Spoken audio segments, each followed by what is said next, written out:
Hey y'all, welcome to the channel. If you're new here and you're wondering what you stumbled on a couple of Americans here in Germany. So we're a couple of Americans that came to Germany for work, and we bought a farm to include a bunch of barns and all that. And yeah, so buying was cheaper than renting, and yeah. So we're in the workshop, which is, it could be a good thing, could be a bad thing. We could be doing mods or something like that, but today we've got the Ranger in the workshop. It has been an adventure this week, to say the least. So on Wednesday, I got a frantic phone call, and yeah, so Mama had the Ranger, and she says it's not good, it's making a knocking noise. So we're in the process of diagnosing it.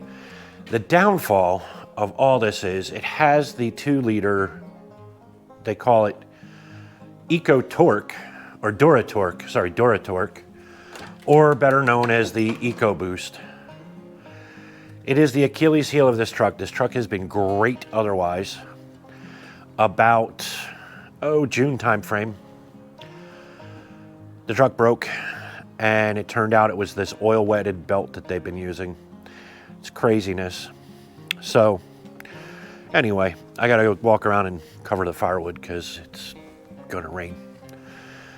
So we replaced the timing belt, but the timing belt had come apart.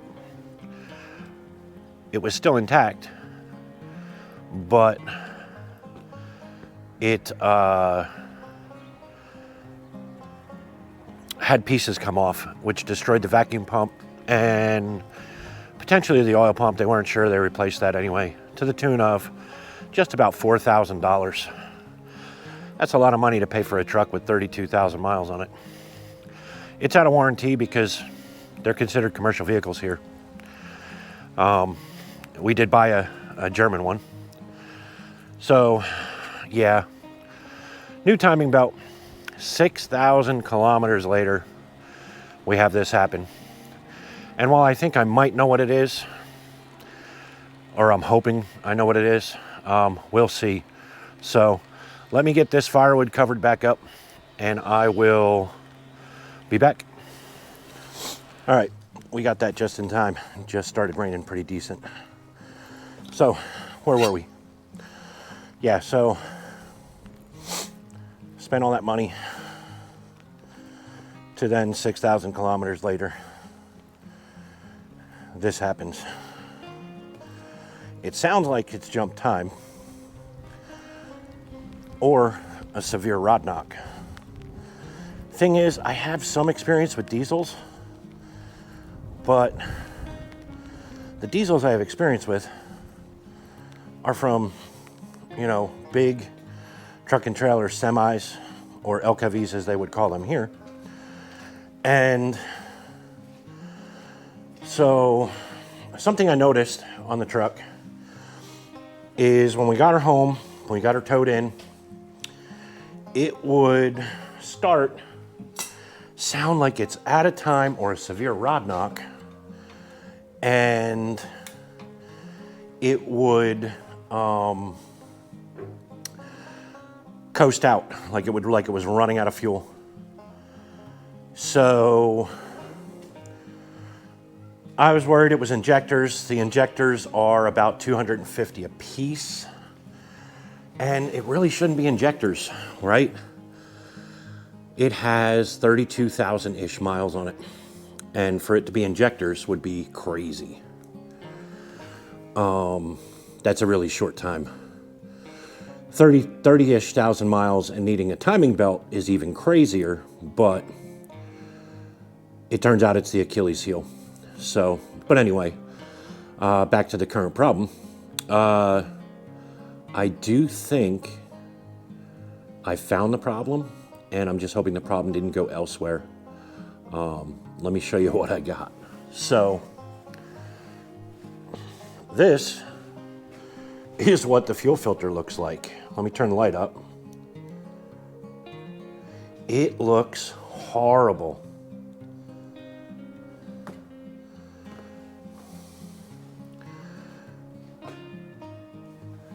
that filter should be near white. Because it's in diesel, it should be a yellowish color from the diesel, but it's black. That gives me some concern. We get our diesel from one place and one place only. Yeah, here's a new one. See how white that is? So, I am hoping for the best, and I'm gonna change this diesel filter. The diesel filter on these is really, really easy. You're on YouTube already.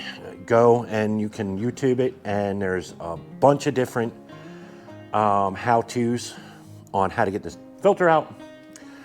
And yeah, you can do it easily with just a T30 Torx bit. That's all it needs. So there's where the fuel filter was, right here. And my workshop's a mess, but here's the actual fuel filter out. I gotta empty the bowl, and there's the center portion. One thing to make sure of is when you do this, empty the bowl and clean it out, wipe it out.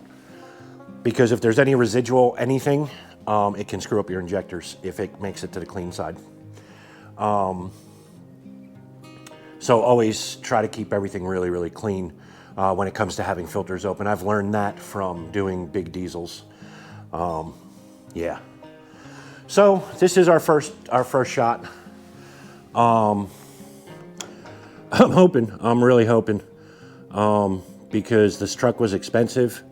The idea was to buy the truck so that we didn't have to work on vehicles. Because I am a mechanic by trade. I was doing a lot of working on my own vehicles, and it became a little bit too much. We were buying cars, used cars, that started out needing work, and because you can pick them up for so cheap, you know, sometimes 1,500 to 2,000, you can pick up a vehicle that's decent, that needs small stuff like, you know, ball joints, tie rod ends, you know, nickel dime stuff, you know, brakes, tires, you know, and in the end you come through and you spend like 3,000 total, and you have a vehicle that you drive for a good couple of years. And that's what we were doing. And we had a nightmarish, it was the Citroën, which is a German or a European company, I think French, version of the Outlander. And it came with a diesel. And I'll tell you what, that thing was powerful. That thing ran great. Yeah, it was really good. We bought it from a dealership, no less. Got it for a really good price, and all it needed was ball joints. I put ball joints in it, and, you know, off we went. We drove that thing for 3 years. The Achilles heel on that vehicle seemed to be wheel bearings, right front specifically. I think it's because Mama drives like Mario Andretti, and she was driving a very heavy SUV like it was a little car, was a contributing factor because we went through a lot of tires too.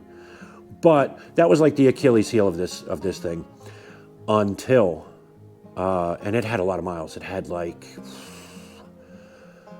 200,000 kilometers on it, something like that, a bunch. It started leaking oil, and the oil leak required the motor to come out, and nobody wanted to touch it because I didn't want to take it on in my workshop. And, you know, the thoughts were, all right, let's see if we can pay to have it done. And the costs to have it done were like way too much. So needless to say, we got rid of that and we bought the Ranger, because the idea was, well, let's buy something new so that we don't have to worry about working on it. But here we are. So I've been rambling for a little bit, and it's more because of the anxiety of, is this going to fix it? Because I don't, yeah, you know, the disappointment when it broke on Wednesday was huge, huge, huge, huge. We still owe money to the bank on this car. And yeah, I'm just hoping I don't have a 2-liter diesel motor that's a big boat anchor. Yeah, so, all right. Let me get to doing this filter, and yeah, then we'll see if that's the problem. All right, so first things first, let me empty this out. I do have a drain barrel. So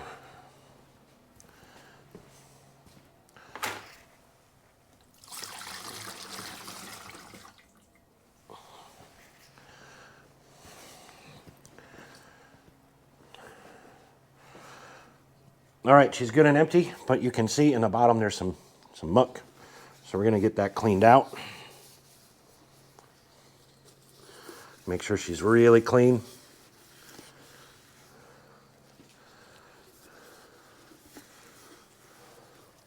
And all nice and clean. So, I did take the old filter out. The filter comes with this fancy tool. I wouldn't call it fancy, but it comes with this plastic tool that's supposed to lock inside the little tabs of the filter. You can pull it out. So, we got the filter, and the top side is the side where this little tool can go. All right, so we'll put the filter in, and yes, we're going to put it in dry. Right?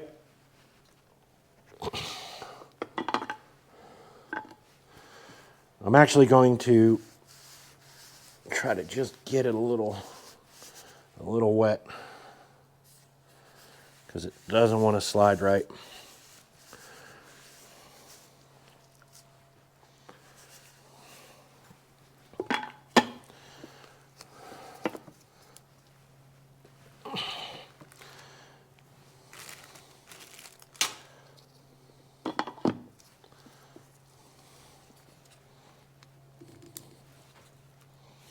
All right, then this packing needs to be replaced.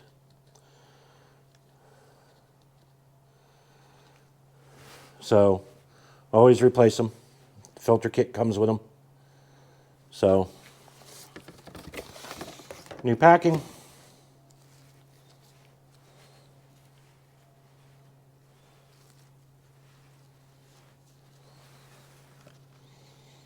You put that on there. Try to make sure she stays.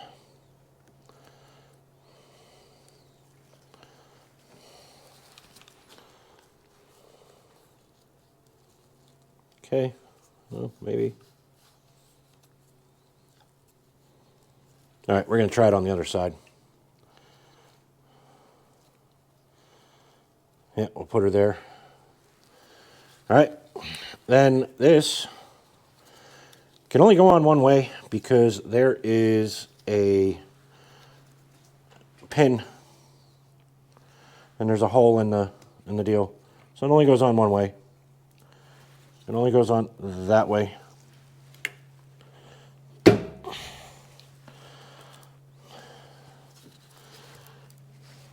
And then we got the bunch of bolts or screws.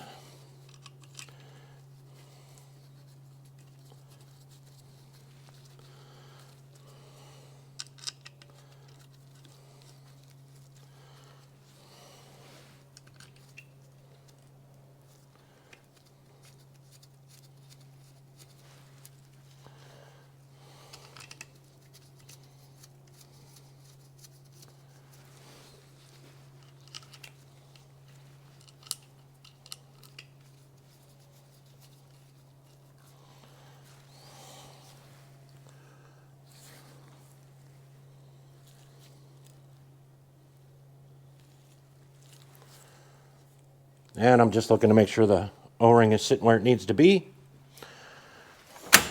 Then, like I said, all you need is a T30.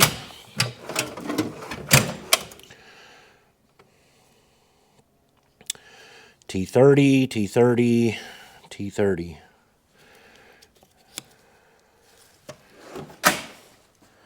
to install this.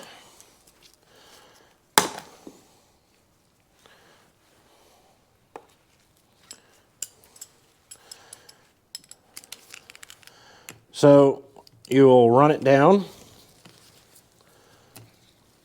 in a crisscross fashion so that you don't essentially make it where it's tilted.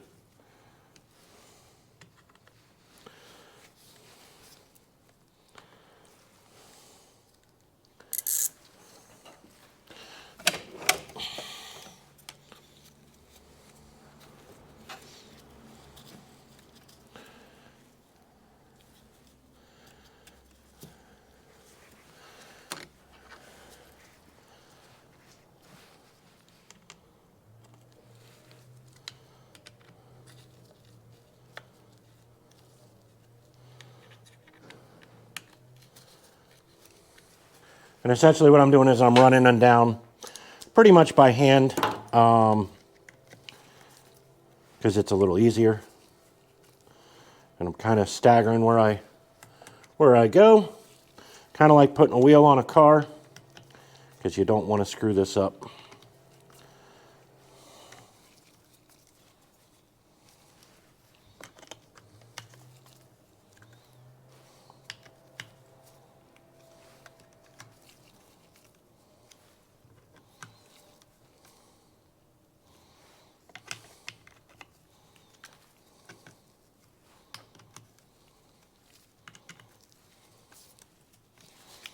Just taking a look to make sure everything is seating right.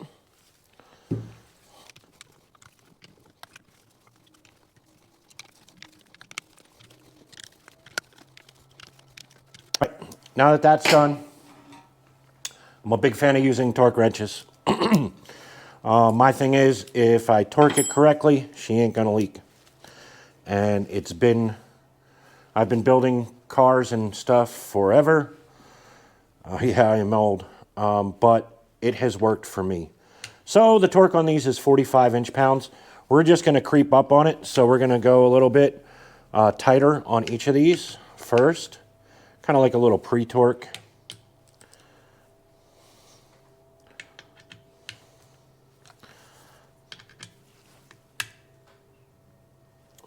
And then we're actually going to torque it.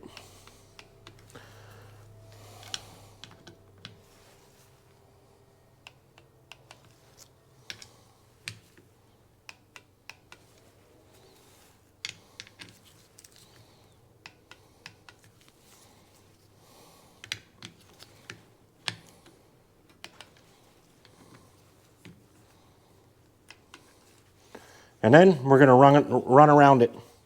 So I'm going to start here and just double check all the torques.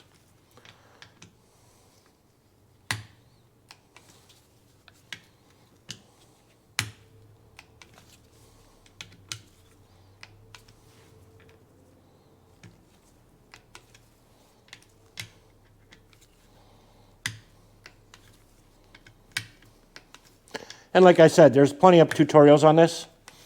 I'm just giving you a quick look at what I'm doing. So we're going to get this in the truck and hope for the best. All right, and I know what you're thinking, you diesel guys, but it's dry. This truck has an in-tank pump with a return line. And what you do is you cycle the key several times and it pumps the filter full. I kind of like this because the fuel that makes it to the clean side of the filter has gone through the filter versus filling it from a jug and potentially having a grain of sand, whatever, make it into the injector and screw everything up. So I kind of like this system a little better. But I am an old school diesel mechanic, and yes, we would pre-charge the filters and fill them with diesel because otherwise your truck ain't starting. So what we're gonna do is we're gonna cycle the key 4 or 5 times, and we will prime that filter. So easiest way is to open the door and do not get in the truck. right? Because then you're not pushing on the clutch or the brake, which the truck needs to start. We'll just do that. And she's a pumping.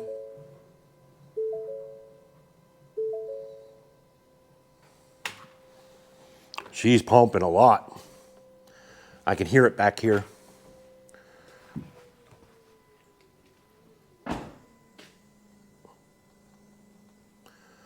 Pump slowed down.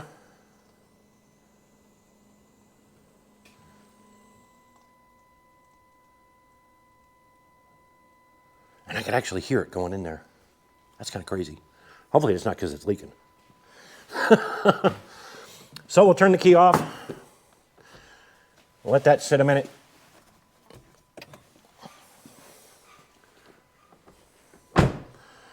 Kind of let the paper element soak it up, and that gives us a chance to look to see if she's leaking.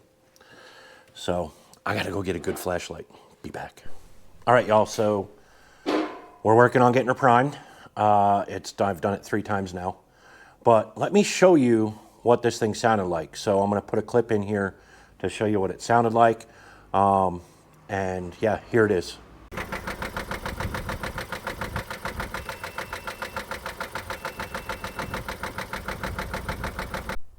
All right, y'all, so yeah, it sounds bad. So I'm still in the process of priming it. Like I said, I've been through 3 cycles. I can hear a hissing like there's an actual relief valve somewhere up in there, which is kind of cool. But we'll do it one more time, see what we can hear.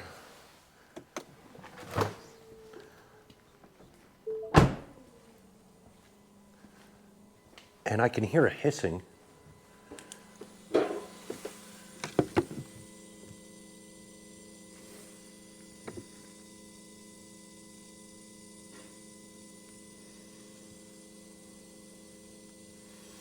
Yeah. Hopefully that's not our problem. Our problem is the fuel filter and not whatever that like hissing sound is. I would imagine it would be leaking diesel on the ground if it's like a cracked line, right? And yeah, let me look underneath. Okay, there's nothing underneath. So we'll turn it off and we'll give it one more time. I think I'm gonna do it until I stop hearing that hissing noise. I don't know if that's normal because of course, I've never stuck my head under the hood when I've turned the ignition on. So we'll give it one more good cycle. Let her sit a minute and yeah, we'll be back. All right, y'all, 'tis the moment of truth. A little tip, if you're working under the hood of a vehicle, make sure that nothing is going to fall or get sucked into or anything like that into the belts, the fan, all this other stuff. So make sure you clear your tools and stuff like that. And yeah, basically I'm stalling because I really want this to be it. And I really don't want the disappointment. We've done 4 cycles now. This will be the 5th where I let her basically pump and then start. Hopefully the battery's charged enough. We're gonna find out. I'm just waiting for the pump to stop.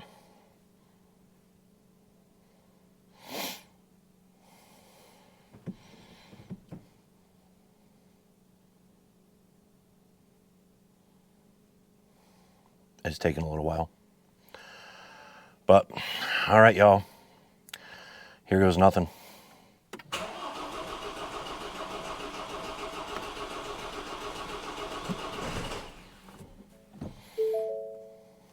Oh.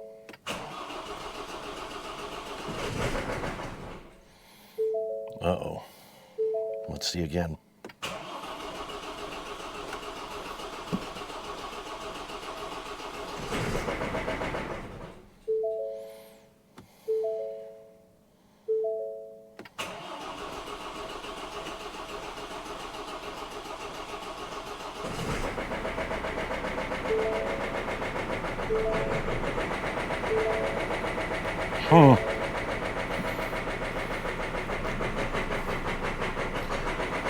It's running, but barely.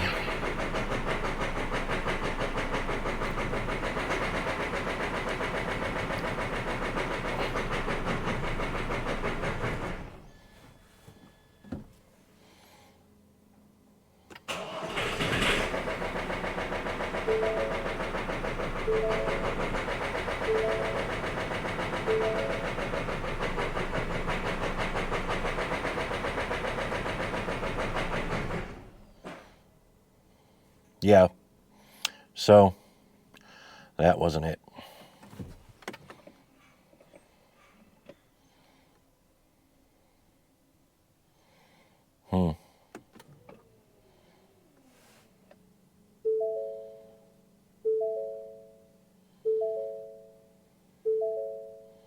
Yeah, I'll be back. You seen me messing with the truck, and yeah, so, and in that last clip, you saw it. I was hoping it was an injector that wasn't working, you know, that the fuel system was clogged up. And well, guess what? It's not. So I had my computer hooked up to it, and my computer's telling me that there's no oil pressure. There is zero. And that is not good. The damage is already done. And we got to figure out where we go from here. So, some of you may or may not know the truck was at the dealership. And it had an issue with the timing belt. And it's a known issue for these 2-liter Duratorques or Dura Blue, or they give them Eco Blue. They give them a bunch of different names. But long story short, I got a 2-liter boat anchor sitting in a truck. So yeah, there's that. On top of that, I got sick. So the last day I was feeling better was the day that I filmed that last clip. And I think that was, you know, sometime at the beginning of the week. I've been off all week, thankfully. And yeah, so I didn't get content out to you because I was stuck. I was in bed for the better part of 2 days, fever, all that. Was it the COVID? I don't think so. They're calling everything COVID now. But still fighting it.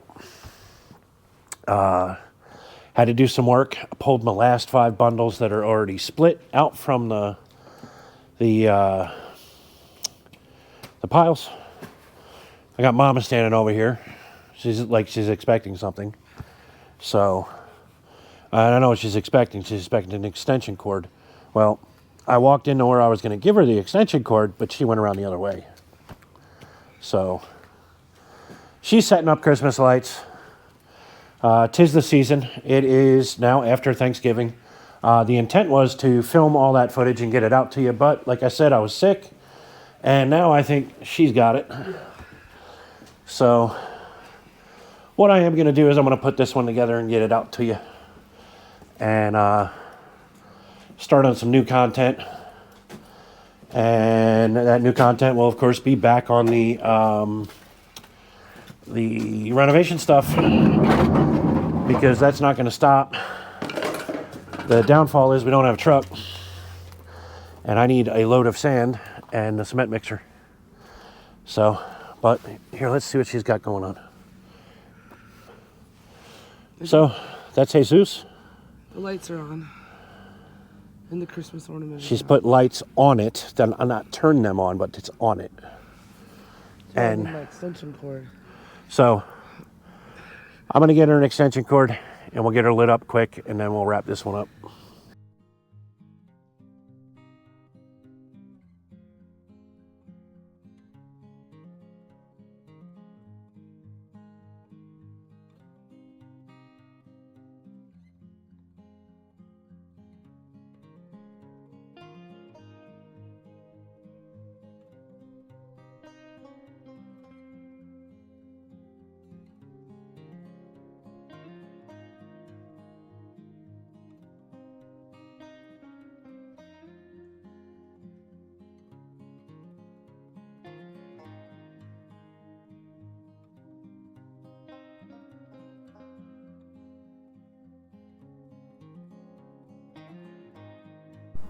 All right, y'all. So now we have the trees lit up for the second time this year. So there it is. And yeah, it lived inside last year, outside this year. So, and it'll be our Christmas tree for out here. Yeah, forever. Well, at least for our forever. All right, so we're gonna have to wrap this one up. Getting dark. It's been a long day. And yeah, so a lot of crap this week. So we'll get going on this renovation and some of this hole out here and all that, because we did do some work out here. We got everything started for the run for the stairs here. So the vertical is going to be for the French drain, and then the lateral right there, that one's going to be for the drain from the staircase. Oh, hey, we got papers. Sales flyers, you know how it is. Look at all that. This is the season. But it has been a crazy long week and a half-ish because I didn't get this out on time. So, but love each and every one of you. If you haven't, please click that like and subscribe. Give us a big thumbs up. And if you're thinking about family, you're thinking about friends, give them that WhatsApp or the WhatsApp, especially this time of year. Yeah. When contact can mean so much to somebody. And until the next adventure, auf Wiedersehen. Cheers.